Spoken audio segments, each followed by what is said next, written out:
ಎಲ್ರಿಗೂ ಬೆಳಗಿನ ಶುಭೋದಯ. ನಮ್ಮಪ್ಪ ಬೆಳಗ್ಗೆ ಬಂದ್ಬಿಟ್ಟು ನನ್ನ ಗಾಡಿ ಹತ್ರಕ್ಕೆ ಬಿಟ್ಬಿಟ್ಟು ಹೋದ್ರು. ಹೋಗಪ್ಪ ನೀನು ಡ್ಯೂಟಿಗೆ, ಟೈಮ್ ಆಯ್ತದೆ, ಲೋಡ್ ಆಗಿರಬೇಕು ಅಂತ ಅಂದರು. ಸರಿ ಆಯಿತು ಹೋಯ್ತೀನಿ ಅಂತ ಹೇಳ್ಬಿಟ್ಟು ಬಂದು ನೋಡಿದ್ರೆ ಲೋಡಾಗಿ ನಿಂತಿತ್ತು. ಅದೇ ಖುಷಿ ಆಯಿತು. ಬಟ್ ಬೆಲ್ಟ್ ಹೊಡೆದಿರಲಿಲ್ಲ, ಎಲ್ಲ ಕಚ್ಚಾ ಪೀಸ್ಗಳು. ಒಬ್ಬನೇ ಬೆಲ್ಟ್ ಹೆಂಗಪ್ಪ ಹೊಡೆಯೋದು ಅಂತ ಯೋಚನೆ ಬೇರೆ ಮಾಡ್ತಾಯಿದ್ದೆ. ಆಫೀಸಲ್ಲಿ ಫೋನ್ ಮಾಡಿದೆ, ಏನು ಸರ್ ಬೆಲ್ಟ್ ಹೊಡಿಸ್ಬೇಕಲ್ವಾ ಸರ್, ಒಬ್ಬನೇ ಹೆಂಗೆ ಹೊಡಿಯೋಕ್ಕೈತೆ ಸರ್, ಟೈಟು ಲೂಸ್ ಎಲ್ಲ ಗೊತ್ತಾಗಲ್ಲ ಅಂತಂದೆ.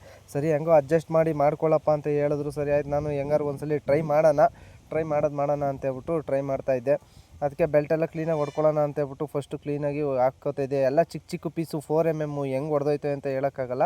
ಅದಕ್ಕೆ ಆದರೂ ಕಷ್ಟಪಟ್ಟು ಹಿಂಗೆ ಟ್ರೈ ಮಾಡಿ ಕೊನೆಗೂ ಬೆಲ್ಟ್ ನೋಡಿದೆ ಸ್ವಲ್ಪ ಫಿಟ್ಟಿಂಗ್ ಆಗಿತ್ತು. ಆದ್ರೂ ನನಗೆ ಯಾಕೋ ಇಷ್ಟ ಆಗಲಿಲ್ಲ. ಅದಕ್ಕೆ ಇನ್ನೊಬ್ಬನ ಹುಡುಗನ ಜೊತೆಲಿ ಕರ್ಕೊಬಂದ್ಬಿಟ್ಟು ಅವ್ನ ಕೈಲಿ ಸ್ವಲ್ಪ ತೋರಿಸ್ಬಿಟ್ಟು ಬೆಲ್ಟ್ ಹೊಡೆದ್ಬಿಟ್ಟು ಅಲ್ಲಿಂದ ಸೀದಾ ಬಿಟ್ಟವನೇ ಹೊರಡೋಣ ಅಂತ ಹೇಳ್ಬಿಟ್ಟು ಹೊರಟವನೇ. ಬಂದೆ ನೋಡಿದ್ರೆ ರಾಮಳ್ಳಿ ಗೇಟ್ ಹಾಕಿತ್ತು. ನನಗೆ ಯಾವಾಗಲೂ ರಾಮಳ್ಳಿ ಗೇಟಿನ ಸವಾಸ ತಪ್ಪಿದ್ದಲ್ಲ ಅಂತ ಹೇಳ್ಬಿಟ್ಟು ನೋಡಿಕೊಂಡು ಕೂತಿದ್ದೆ. ಅಷ್ಟರಲ್ಲೇ ಟ್ರೈನ್ ಬಂತು. ಟ್ರೈನ್ ಅಂತೂ ಸಿಕ್ಕಾಪಟ್ಟೆ ಧೂಳೆ ಬರ್ತಾಯಿತ್ತು, ಗಾಡಿ ಒಳಗೆಲ್ಲ ಧೂಳು ಬರ್ತಾಯಿತ್ತು. ಅದಕ್ಕೆ ನೋಡಿ ಬೇಜಾರಾಯ್ತಾಯಿತ್ತು. ಸರಿ ಆಯಿತು ಅಂತ ಹೇಳ್ಬಿಟ್ಟು ಅಲ್ಲಿಂದ ಸೀದಾ ಬಂದರೆ ನೈಸ್ ರೋಡಲ್ಲಿ ನಮ್ಮ ಕಡೆ ಜಾಮೇ ಇಲ್ಲ, ಆ ಕಡೆ ಫುಲ್ಲು ಜಾಮು. ನನಗೆ ಅದು ನೋಡಿ ಖುಷಿ ಆಯ್ತು. ಹೆಂಗೋ ನನ್ನ ಕಡೆ ಜಾಮ್ ಇಲ್ವಲ್ಲ, ಆರಾಮಾಗಿ ಹೋಗೋಣ ಅಂತ ಹೇಳ್ಬಿಟ್ಟು ಹೊರಟೆ. ಆರಾಮಾಗಿ ಹೋಯ್ತಿರ್ಬೇಕಾದ್ರೆ ನೋಡಿದ್ರೆ ಒಂದು ಬುಲಾರ ಗಾಡಿ ಆ್ಯಕ್ಸಲ್ಲು ಬೇರಿಂಗ್ ಕಟ್ಟಾಗಿ ಆ್ಯಕ್ಸಲ್ ಆಚೆಗೆ ಬಂದುಬಿಟ್ಟಿತ್ತು.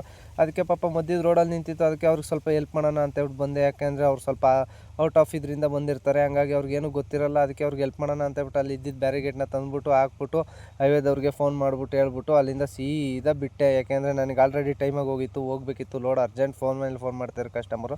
ಸರಿ ಆಯಿತು ಅಂತ ಹೇಳ್ಬಿಟ್ಟು ಹೋದೆ. ಹೊಟ್ಟೆ ಬೇರೆ ಸಿತಾಯಿತ್ತು. ಅದಕ್ಕೆ ನಾಷ್ಟ ಬೇರೆ ಮಾಡಿರಲಿಲ್ಲ ಅಂತ ಮನೆಯಿಂದ ಬಿಸಿ ಮುದ್ದೆ ತಂದಿದ್ದೆ. ಅದಕ್ಕೆ ಸೈಡ್ಗೆ ಹಾಕ್ಬಿಟ್ಟು ಹೊಟ್ಟೆ ತುಂಬ ಊಟ ಮಾಡಿಬಿಟ್ಟು ಅಲ್ಲಿಂದ ಸೀದಾ ಬಂದವನೇ ಅನ್ಲೋಡ್ ಪಾಯಿಂಟಿಗೆ ಬಂದೆ. ಅನ್ಲೋಡ್ ಪಾಯಿಂಟಿಗೆ ಬಂದಮೇಲೆ ವೆಯ್ಟ್ ಮಾಡಪ್ಪ ಸ್ವಲ್ಪ ಹೊತ್ತು ಅಂದರು.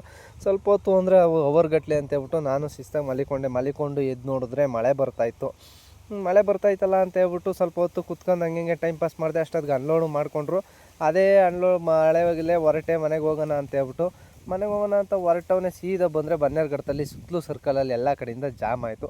ನಾನು ಎಷ್ಟೊತ್ತು ಕ್ಲಿಯರ್ ಮಾಡ್ತಾರೆ ಅಂತ ಹೇಳ್ಬಿಟ್ಟು ನೋಡ್ತಾ ನಿಂತಿದ್ದೆ. ಅಲ್ಲಿಂದ ಸೀದಾ ಬಂದು ಗಾಡಿ ಹಾಕ್ಬಿಟ್ಟು ಶಿಸ್ತಾಗಿ ಮನೆಗೆ ಹೊರಟೆ. ಈ ವಿಡಿಯೋ ಇಷ್ಟ ಲೈಕ್ ಮಾಡಿ, ಶೇರ್ ಮಾಡಿ.